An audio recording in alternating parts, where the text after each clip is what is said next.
ಪ್ರಿಯ ಸ್ನೇಹಿತರೆ, ಇವತ್ತು ನಾವು ಇಮೇಲ್ ಯಾವ ರೀತಿ ಸೆಂಡ್ ಮಾಡಬೇಕು ಅನ್ನೋದನ್ನು ತಿಳಿದುಕೊಳ್ಳೋಣ. ಕನ್ನಡದಲ್ಲಿ ಎಲ್ಲವೂ ಸರಳ, ಎಲ್ಲವೂ ಸರಳ.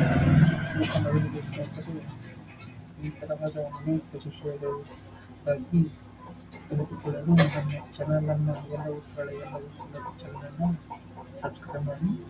ನೀವು ಇಲ್ಲಿ ಹಲವಾರು ವಿಷಯಗಳನ್ನು ತಿಳಿದುಕೊಳ್ಳಬಹುದು. ಈ ಕನ್ನಡದಲ್ಲಿ ಮಾತ್ರ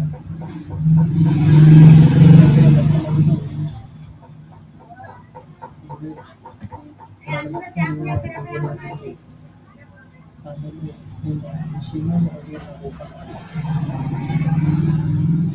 ಓಪನ್ ಆದ ತಕ್ಷಣ ಇಲ್ಲಿ ಕಂಪೋಸ್ ಅಂತ ಆಪ್ಷನ್ ಇರುತ್ತೆ. ಇಲ್ಲಿ ಕ್ಲಿಕ್ ಮಾಡಿ. ನಂತರ ಇಲ್ಲಿ ಒಂದು ವಿಂಡೋ ಓಪನ್ ಆಗುತ್ತೆ. ಈ ವಿಂಡೋಲ್ಲಿ ಟು ಲೈನಲ್ಲಿ ನೀವು ಯಾರಿಗೆ ಇಮೇಲ್ ಸೆಂಡ್ ಮಾಡೋದಕ್ಕೆ ಹೊರಟಿಯ ಅವರ ಇಮೇಲ್ ಅಡ್ರೆಸ್ಸನ್ನು ಸರಿಯಾಗಿ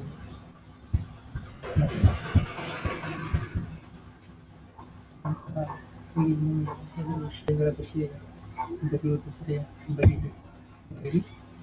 ಮತ್ತು ಇಲ್ಲಿ ನಿಮಗೆ ಏನಾದರೂ ಮೆಸೇಜ್ ಟೈಪ್ ಮಾಡಿ. ನೀವು ಏನಾದರೂ ಫೈಲ್ ಅಟ್ಯಾಚ್ ಮಾಡಬೇಕಾದ್ರೆ ಇಲ್ಲಿ ಅಟ್ಯಾಚ್ ಫೈಲ್ ಮೇಲೆ ಕ್ಲಿಕ್ ಮಾಡಿ. ಮತ್ತು ಈ ವಿಡಿಯೋ, ಇಮೇಜ್, ಡಾಕ್ಯುಮೆಂಟ್ ಈ ಥರ ಯಾವುದೇ ಅಟ್ಯಾಚ್ಮೆಂಟ್ ಇದ್ದರೂ ಅಟ್ಯಾಚ್ಮೆಂಟ್ನ ಕೊಟ್ಟು ನೀವು ನಿಮ್ಮ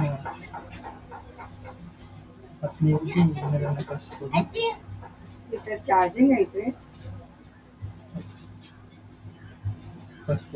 ಆಮೇಲೆ ಸೆಂಡ್ ಕ್ಲಿಕ್ ಮಾಡಿ. ನೋಡಿ, ಇಮೇಲ್ ಸೆಂಡ್ ಆಯಿತು. ನೀವು ನೋಡಬಹುದು, ಇಮೇಲ್ ಸೆಂಡ್ ಆಗಿದೆ. ಧನ್ಯವಾದಗಳು ಸ್ನೇಹಿತರೆ. ಮತ್ತಷ್ಟು ಈ ರೀತಿಯ ವಿಡಿಯೋಗಳಿಗಾಗಿ ನಮ್ಮ ಯೂಟ್ಯೂಬ್ ಚಾನಲನ್ನು ಸಬ್ಸ್ಕ್ರೈಬ್ ಮಾಡಿ. ಇನ್ನು ಹಲವಾರು ಅನೇಕ ವಿಷಯಗಳ ಬಗ್ಗೆ ನೀವು ಈ ವಿಡಿಯೋಗಳನ್ನು ತೆಗೆದುಕೊಳ್ಳಬಹುದು. ಅದು ಕನ್ನಡದಲ್ಲಿ ಮೊಟ್ಟ ಮೊದಲ ಬಾರಿಗೆ ಕನ್ನಡದಲ್ಲಿ ಪೇಜ್ ಹಲವಾರು ವಿಷಯಗಳನ್ನು ತಿಳಿದುಕೊಳ್ಳಬಹುದು. ಧನ್ಯವಾದಗಳು ಸ್ನೇಹಿತರೆ. Have a nice day.